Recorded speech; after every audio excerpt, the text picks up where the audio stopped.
Hi everyone, ನಮಸ್ತೆ ಎಲ್ರಿಗೂ. ಇವತ್ತು ನಾನು ತೋರಿಸ್ತಾ ಇದ್ದೀನಿ ರಾಜ್ಮಾ ಫ್ರೈ ಡಾಬಾ ಸ್ಟೈಲಲ್ಲಿ.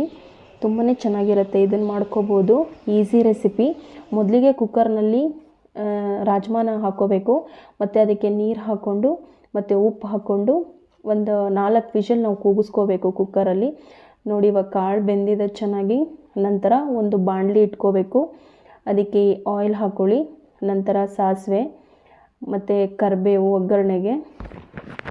ನಂತರ ಈರುಳ್ಳಿ, ಸಣ್ಣಗೆ ಹಚ್ಚಿರೋ ಈರುಳ್ಳಿನ ಹಾಕ್ಕೊಂಡು ಚೆನ್ನಾಗಿ ಫ್ರೈ ಮಾಡಿ, ಚೆನ್ನಾಗಿ ಕಂದು ಬಣ್ಣ ಬರೋ ತನಕ ಫ್ರೈ ಮಾಡ್ಕೋಬೇಕು. ನಂತರ ನಾನು ಹಸಿಮೆಣ್ಸಿನ್ಕಾಯಿನ ಹಾಕ್ಕೊಳ್ತಾ ಇದ್ದೀನಿ. ಸ್ಪೈಸಿ ತುಂಬ ಇಷ್ಟಪಡೋರು ಹಸಿಮೆಣ್ಸಿನ್ಕಾಯಿ ಹಾಕ್ಕೋಬೋದು. ಖಾರ ಇಷ್ಟಪಡದೇ ಇದ್ದವರು ಸ್ಕಿಪ್ ಮಾಡ್ಬೋದು. ನಂಗೆ ಸ್ಪೈಸಿ ಇಷ್ಟ, ಅದಕ್ಕೆ ನಾನು ಹಸಿಮೆಣ್ಸಿನ್ಕಾಯಿ ಹಾಕ್ಕೊಳ್ತಾ ಇದ್ದೀನಿ. ನೆಕ್ಸ್ಟು 1 ಸ್ಪೂನು ಬೆಳ್ಳುಳ್ಳಿ ಶುಂಠಿ ಪೇಸ್ಟ್ ಹಾಕ್ಕೋಬೇಕು.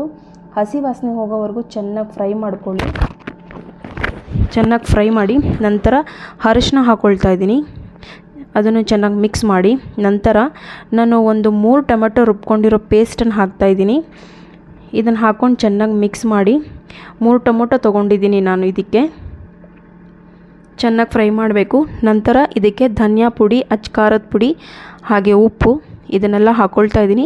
ನೀವು ಬೇಕಿದ್ದರೆ ಇದರಲ್ಲಿ ಗರಂ ಮಸಾಲನೂ ಹಾಕ್ಕೋಬೋದು. ನಾನಿಲ್ಲಿ ಗರಂ ಮಸಾಲ ಯೂಸ್ ಮಾಡಿಲ್ಲ, ಸ್ಕಿಪ್ ಮಾಡಿದ್ದೀನಿ. ಮತ್ತು ನಾನು ಬೇಯಿಸ್ಕೊಂಡಿರೋ ರಾಜ್ಮಾನ ಹಾಕ್ಕೊಳ್ತಾ ಇದ್ದೀನಿ. ಚೆನ್ನಾಗಿ ಹಾಕ್ಕೊಂಡು ಚೆನ್ನಾಗಿ ಮಿಕ್ಸ್ ಮಾಡಿ, ಕಾಳುಗಳಿಗೆಲ್ಲ ಮಸಾಲೆ ಹೊಂದ್ಕೋಬೇಕು. ಇನ್ನೊಂದೇನೆಂದರೆ, ನಾನು ರಾಜ್ಮಾ ಬೇಯಿಸೋಕ್ಕೆ ನೀರು ಇಟ್ಕೊಂಡಿರ್ತೀನಲ್ಲ, ಅದೇ ನೀರನ್ನು ಕೂಡ ನಾನಿಲ್ಲಿ ಹಾಕ್ಕೊಳ್ತೀನಿ. ಯಾಕಂತಂದರೆ ಆ ಬೇಯಿಸ್ಕೊಂಡಿರೋ ನೀರು ರುಚಿಯಾಗಿರುತ್ತೆ. ಸೊ ಅದನ್ನೇ ನಾನು ಇದಕ್ಕೆ ಹಾಕ್ಕೊಳ್ತಾ ಇದ್ದೀನಿ. ಸಪ್ರೇಟ್ ನೀರೇನು ಹಾಕಿಲ್ಲ ನಾನು.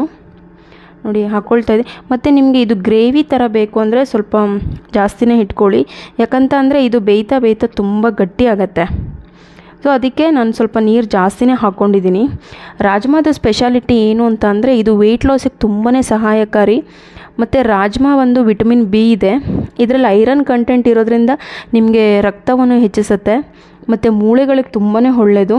ಮತ್ತು ಇದರಲ್ಲಿ ಹೈ ಪ್ರೋಟೀನ್ ಇದೆ. ಸೊ ನೋಡಿ, ಇವಾಗ ಕೊನೆಯಲ್ಲಿ ನಾನು ಕೊತ್ತಂಬರಿ ಸೊಪ್ಪು ಹಾಕ್ಕೊಳ್ತಾ ಇದ್ದೀನಿ.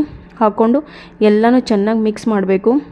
ನೋಡಿ, ಇವಾಗ ನಾನು ಅಷ್ಟು ನೀರು ಹಾಕಿದ್ದೆ, ಎಲ್ಲ ಗಟ್ಟಿಯಾಗಿದೆ. ಇವಾಗ ಚೆನ್ನಾಗಿ ಕಾಣಿಸ್ತಾ ಇದೆ. ಸೊ ಇದರಲ್ಲಿ ಹೈ ಪ್ರೋಟೀನ್ ಇದೆ ಮತ್ತು ಫೈಬರ್ ಕೂಡ ಇದೆ. ಇದನ್ನು ತಿಂದರೆ ಡೈಜೆಷನ್ ಕೂಡ ತುಂಬಾ ಚೆನ್ನಾಗಾಗತ್ತೆ. ಮತ್ತು ಇದನ್ನು ಚಪಾತಿ ಆಗಿರ್ಬೋದು, ಪೂರಿ, ದೋಸೆ ಮತ್ತು ರೈಸು ಕೂಡ ತುಂಬಾ ಚೆನ್ನಾಗಿರುತ್ತೆ. ನೋಡಿ, ರಾಜ್ಮಾ ಆಲ್ಮೋಸ್ಟ್ ಎಲ್ಲ ಬೆಂದಿದೆ ಚೆನ್ನಾಗಿ. ಇನ್ನೇನು ಆಗ್ತಾ ಬಂತು.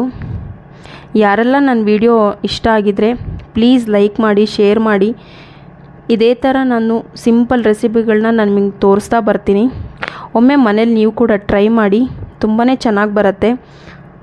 ರಾಜ್ಮಾ ಆ್ಯಕ್ಚುಲಿ ಯಾರೆಲ್ಲ ಡಯಟ್ ಮಾಡ್ತಾರಲ್ಲ, ಇದನ್ನು ದಿನನಿತ್ಯದಲ್ಲಿ ನಾವು ಉಪಯೋಗಿಸ್ಕೋಬೋದು. ತುಂಬಾ ಚೆನ್ನಾಗಿದೆ, ಪ್ರೋಟೀನ್ ಜಾಸ್ತಿ ಇದೆ. ಸೊ ಯಾರೆಲ್ಲ ನನ್ನ ವಿಡಿಯೋ ಇಷ್ಟ ಆಗಿದರೆ ಪ್ಲೀಸ್ ಲೈಕ್ ಮಾಡಿ, ಶೇರ್ ಮಾಡಿ. Thank you all.